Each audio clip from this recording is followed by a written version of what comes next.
താമരശ്ശേരി ചുരത്തിൽ വാഹനാപകടത്തിൽ പരിക്കേറ്റ ആളുടെ പോക്കറ്റിൽ നിന്ന് MDMA കണ്ടെടുത്തു. ആശുപത്രിയിലേക്ക് മാറ്റുന്നതിനിടെ ഇർഷാദ് എന്നയാളുടെ പോക്കറ്റിൽ നിന്നാണ് ലഹരി വസ്തു കണ്ടെടുത്തത്. ജീപ്പ് മറിഞ്ഞാണ് അപകടമുണ്ടായത്. വിവരങ്ങളുമായി സമീർ സി മുഹമ്മദ് ചേരുന്നു. സമീർ, ഇർഷാദിനെ പറ്റി പോലീസ് പറഞ്ഞത് എന്താണ്? സംഭവം എന്താണ്?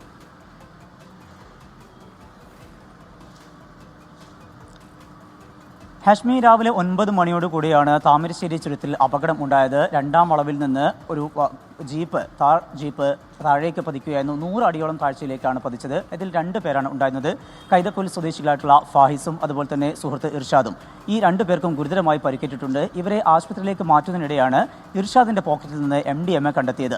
ഈ നാട്ടുകാർ രക്ഷാപ്രവർത്തനം നടത്തുന്നതിനിടെ ആണ് ഇത്തരം സംഭവം ശ്രദ്ധയിൽപ്പെടുകയും അത് പിന്നീട് പോലീസിന് കൈമാറുകയും ചെയ്തത്. ഇവർക്ക് ഇത്തരത്തിൽ മയക്കുമരുന്ന് വിൽപ്പനയുമായി ബന്ധമുണ്ട് എന്ന കാര്യമാണ് പോലീസ് സംശയിക്കുന്നത്. ഈ അപകടം സംഭവിച്ചതിന്റെ ഭാഗത്തായിക്കൊണ്ട് ഇവർക്കൊരു റിസോർട്ടുണ്ട്. ആ റിസോർട്ടിൽ ഇവിടെ റൂം ഇപ്പോൾ അടച്ചിട്ടിരിക്കുകയാണ്. അവിടേക്ക് പോലീസ് എത്തിയിട്ടുണ്ട്. അത് വിശദമായി കൊണ്ട് പരിശോധിക്കും എന്ന കാര്യമാണ് പോലീസ് പറയുന്നത്. സമീപ ജില്ലകളിൽ നിന്ന് ഉൾപ്പെടെ സമീപ പ്രദേശത്ത് നിന്നൊക്കെ ഇവർക്ക് ഇത്തരത്തിൽ മയക്കുമരുന്ന് വരുന്നുണ്ട് എന്നുള്ള ഒരു സംശയം പോലീസിനുണ്ട്. അതുമായി ബന്ധപ്പെട്ടുള്ള പരിശോധന ഇപ്പോൾ ആരംഭിച്ചിരിക്കുകയാണ്.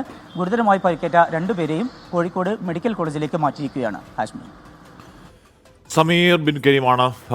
സമീർ സി മുഹമ്മദാണ് വാർത്തയുടെ വിവരങ്ങൾ നൽകിയത്. വാഹനാപകടത്തിൽ പരിക്കേറ്റ ആളുടെ പോക്കറ്റ് നോക്കിയപ്പോഴത്തേക്കാണ് MDMA കണ്ടെടുത്തത്. ഇനി MDMA ഒക്കെ ഉപയോഗിച്ചിട്ടുണ്ടായിരുന്നോ ഇയാൾ എന്ന കാര്യം അത് പരിശോധനയിൽ വ്യക്തമാക്കട്ടെ.